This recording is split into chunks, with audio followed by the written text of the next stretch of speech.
அறம் செய்ய விரும்பு. இந்த ஒரு எண்ணத்துல ஆரம்பிச்சதுதான் அகரம். அத்தனை பேர் அத்தனை பிரச்சனைகள் இருக்கு. ஒவ்வொருத்துக்கும் ஒரு ஒரு விதமா தனி மனிதர்களா நிறுவனங்களா நிறைய உதவிகளும் நிறைய மாற்றங்களும் இந்த சமுதாயத்தில் செஞ்சுட்டு இருக்காங்க.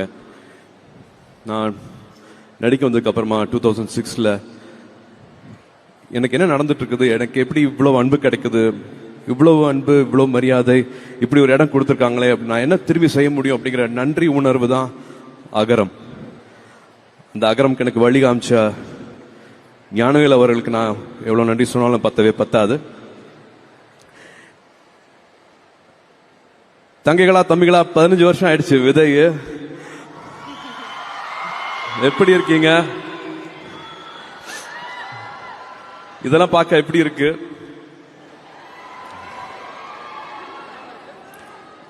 நிறைய கேள்விகள் கேட்டே இருந்தோம். அப்போ பேசிக்கா எல்லாருமே சொல்றது தானே, இருக்க இடம், உடுக்க உடை, உண்ண உணர்வு.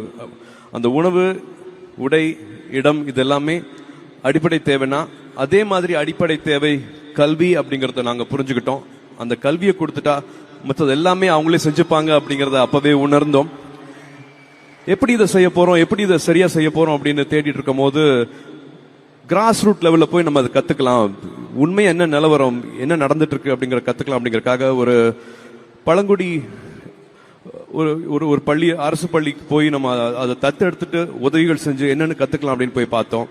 அப்பதான் அங்க 6ஆவதுல இருந்து 12ஆவது படிக்கிற மாணவர்களோட குடும்ப சூழல், அவங்க வாழ்வாதார சூழல், அவங்க எந்த நிலைமையிலிருந்து படிக்க வராங்க, எதனால பாதியிலே படிப்பை விடுறாங்க, என்னென்ன பிரச்சனைகள் அங்க நடக்குது அப்படிங்கறத நேரடியாக அங்கனால பார்க்க முடிஞ்சது. இது எல்லாத்தையும் எப்படி செய்யலாம், அந்த படிப்பை நம்பணுமே அப்படிங்கறதுக்காக ஹீரோவா ஜீரோவா அப்படின்னு ஒரு சின்ன ஒரு குறும்படம் எடுத்தோம். அதுல விஜய் அவர்கள் நடிச்சாரு, மாதவன் அவர்கள் நடிச்சாங்க, என்னோட ஜோ நடிச்சது, நாங்க 4 பேர் சேர்ந்து நடிச்சது. எல்லா கிராமத்துக்கும் எல்லா பள்ளிகளுக்கும் அரசு கொண்டு போய் அதை சேர்த்தாங்க. அப்பவும் அங்க தெரிஞ்சுக்கிட்ட விஷயம் படிக்கணும் அப்படிங்கிற ஆர்வம் இருந்தாலும் டீச்சர் இருக்க மாட்டாங்க, சில டைம் பஸ் இருக்காது, வெறும் காலேஜ் அப்ளிகேஷன் வாங்குறதுக்கு கூட காசு இருக்காது. ஆனா படிக்கணும் அப்படிங்கிற ஆசை இருக்கும். பணம் ஒரு பிரச்சனையா இருக்கவே கூடாது. பணம் பிரச்சனை இல்லாம இருந்துன்னா அவங்க படிச்சிருவாங்கல்ல. அந்த மாதிரியான மாணவர்களை மாணவிகளை நம்மளுக்கு அரசு பள்ளி ஆசிரியர்கள் கை காட்டுறாங்க, அவங்க சிபாரிசு பண்றாங்க, அவங்களை எப்படியா படிக்க வச்சிடணும் அப்படின்னு பேசிட்டு இருக்கும் போது எனக்கு இப்போ நல்லா ஞாபகம் இருக்கு. சிங்கம் படம் ஷூட்டிங் நடுவில் எல்லாத்துக்கும் போன் பண்ணேன். ஒற்றை சிந்தனை இருக்கிறவங்க எல்லாத்துக்கும், அதே மாதிரி சிந்தனை இருக்கிறவங்க எல்லாத்துக்கும் போன் பண்ணி உதவி செஞ்சீங்கன்னா இவங்க எல்லாம் படிப்பாங்க அப்படின்னு சொன்னதுல 1 கோடி ரூபாய் கிடைச்சது. ஆளுக்கு 10 லட்சம் ரூபாய் 10 லட்சம் ரூபாய் அப்படின்னு 1 கோடி ஒரு தொடக்கம் அப்படிங்கிற நிகழ்ச்சி பண்ணோம். விஜய் டிவி கூட என்னோட அண்ணன் /தப்பா கமல் சார் அவர்களும் அப்ப இருந்தே எங்களுக்கு துணையா இருக்கிறாரு. அந்த நிகழ்ச்சி பண்ணதுக்கு அப்புறமா நிறைய பேர் அன்பு கொடுத்தாங்க. நிறைய பேர் மாணவர்கள் அப்ளிகேஷன்ஸ் அனுப்பிச்சாங்க. ஏகப்பட்ட அப்ளிகேஷன்ஸ். நாங்க 100 பேரை படிக்க வைக்க போறோம் அப்படின்னு ப்ராமிஸ் பண்ணோம். பட் அதுல எப்படியாவது 160 பேரை படிக்க வச்சே ஆகணும் அப்படிங்கிற நிலைமை வந்துச்சு. 100 பேருக்கு தான் பட்ஜெட் இருந்தது, 60 பேருக்கு பட்ஜெட் அப்ப இல்ல. திரும்பி கால் பண்ணோம். அப்ப நல்லுள்ளங்கள் எல்லாருமே ஒண்ணு சேர்ந்தாங்க. நிறைய கல்லூரிகள் இலவசமா அவங்களோட சீட்ஸ் கொடுக்கறேன் அப்படின்ட்டு முன் வந்தாங்க. அந்த பயணம், அந்த உறவு இப்ப வரைக்கும் அது போகவே இல்லை. 160 சீட்ல ஆரம்பிச்சது இப்ப 15 வருஷம் கழிச்சு இப்ப கிட்டத்தட்ட 6000 மாணவர்களுக்கு மேல நம்ம கொண்டு போய் சேர்த்திருக்கோம். அதுல அகரமோட தனித்தன்மை என்னன்னா, வெறும் மார்க்ஸ் மட்டும் இல்லாம அவங்க எங்க இருந்து வராங்க, அவங்களோட வாழ்வாதாரம், அவங்களோட சூழல், அவங்க என்னென்ன பின்புலத்துல இருந்து வராங்க, அப்பா அம்மா இருக்காங்களா, அப்பா அம்மா இல்லையா, அவங்களுக்கு இன்னொரு 20 மார்க் கொடுக்கலாம். அப்பா இருக்காங்க, அம்மா இல்லையா, அப்ப இன்னும் ஜாஸ்தி மார்க் கொடுக்கலாம். ஏன்னா பெண்கள் இல்லாத வீட்டுல கல்வி கிடைக்கிறதுங்கிறது ரொம்ப அரிதான விஷயமா இருந்தது.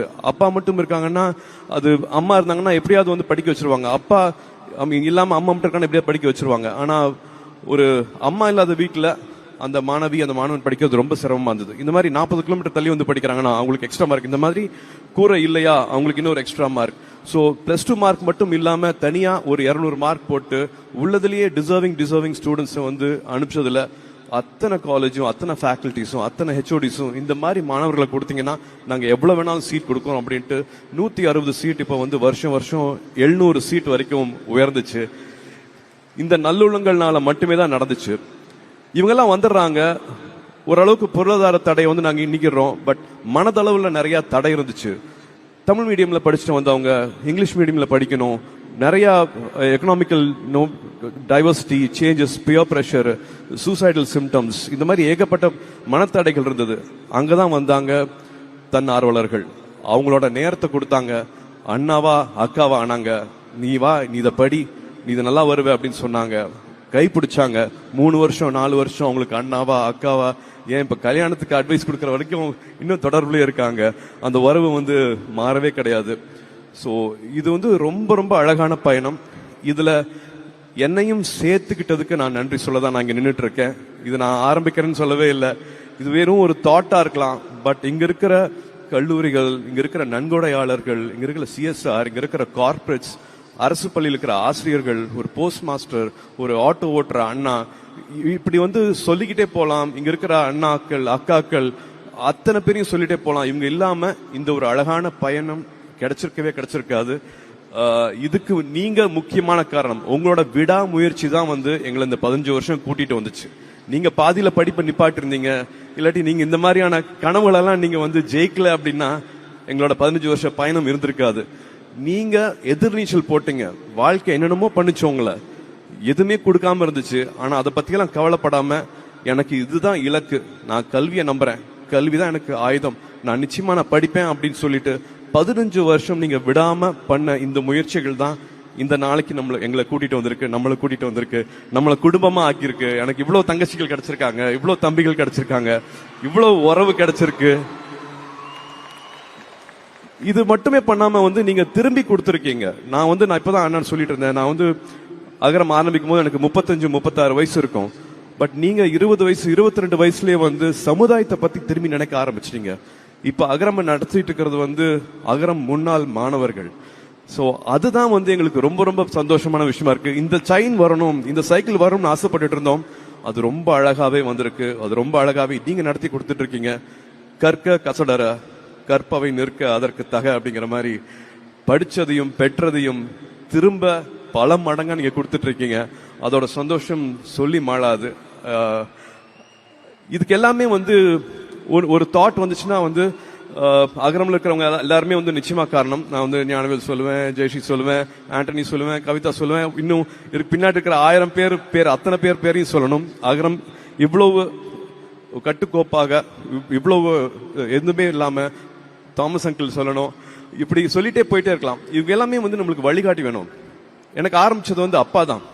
வீட்டில் நடந்த +2 ஃபங்க்ஷன்ஸ் தான் வந்து எனக்கு இந்த நிலைமையை வந்து கண்கூட பார்க்கறதுக்கு, நான் கனெக்ட் பண்ணிக்கிறதுக்கு எனக்கு ஒரு வாய்ப்பா இருந்துச்சு.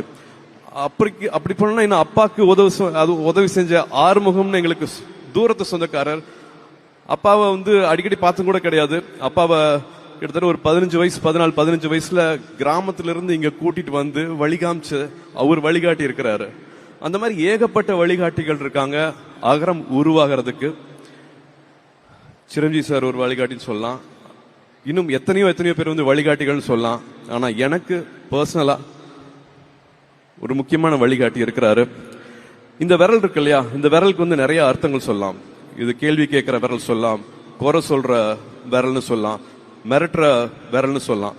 ஆனா இதே விரல நம்ம இப்படி கீழே காமிச்சோம்னா, நான் இருக்கேன், விரல பிடிச்சுக்கோ, நீ வா அப்படின்னு கூட்டிட்டு போற விரல் இருக்கு இல்லையா, எனக்கு அந்த விரல் எனக்கு அண்ணா /சித்தப்பா நம்மளோட கமல் சார் இது ஏற்கனவே சொல்லியிருக்கிறாரு. என் ரூம்ல இருக்கிற போஸ்டர்ல வந்து நான் கமல் சார் போட்டோ வந்து நான் ஒட்டி வச்சிருக்கேன். நாயகன் படம் பார்த்துட்டு மீசையெல்லாம் எடுத்திருக்கேன். அந்த போஸ்டரை ஒட்டிட்டு எங்களுக்கு நடுவுல இப்படி ஒரு உறவு கிடைக்கும், இப்படி ஒரு பயணம் கிடைக்கும் அப்படின்னு நான் நினைச்சு பார்த்ததே கிடையாது. ரசிகர் மன்றங்களா இருந்ததை வந்து நற்பணி மன்றமா மாத்துறது வந்து அவர்தான். ஒரு கலையில வந்து சலங்கை ஒளி பண்ணிட்டு நாயகன் விருதம் பண்றாரா, தேவரமன் விருதம் பண்றாரா, காசுக்காக பண்ணவே இல்லை, அந்த கலைக்காக வந்து தன்னைத்தானே எவ்வளவு உயர்த்திக்கலாம், மற்றபடி மற்றவங்களை எப்படி இன்ஸ்பயர் பண்ணலாம் அப்படிங்கிறது மட்டுமே வந்து நான் அவர் அப்படிதான் பார்த்தேன். நான் வேற தொழிலா இருந்தா கூட எனக்கு அவர் தான் எனக்கு இன்ஸ்பிரேஷன் இருப்பாரு. நான் உயர்றதுக்கு, நான் வளர்றதுக்கு, நான் ஒரு இலக்கை தொடுறதுக்கு என்னைக்குமே அவர் தான் இன்ஸ்பிரேஷன் இருப்பாரு. அவரு திரும்ப திரும்ப சொல்ற மாதிரி, படத்துலயும் சொன்ன மாதிரி, அடுத்த வினாடி ஒழித்து வைத்திருக்கும் ஆச்சரியங்கள் இந்த உலகத்துல ஏராளம். Miracles happen. நினைக்கிற கனவு நிச்சயமாக நிறைவேறும்.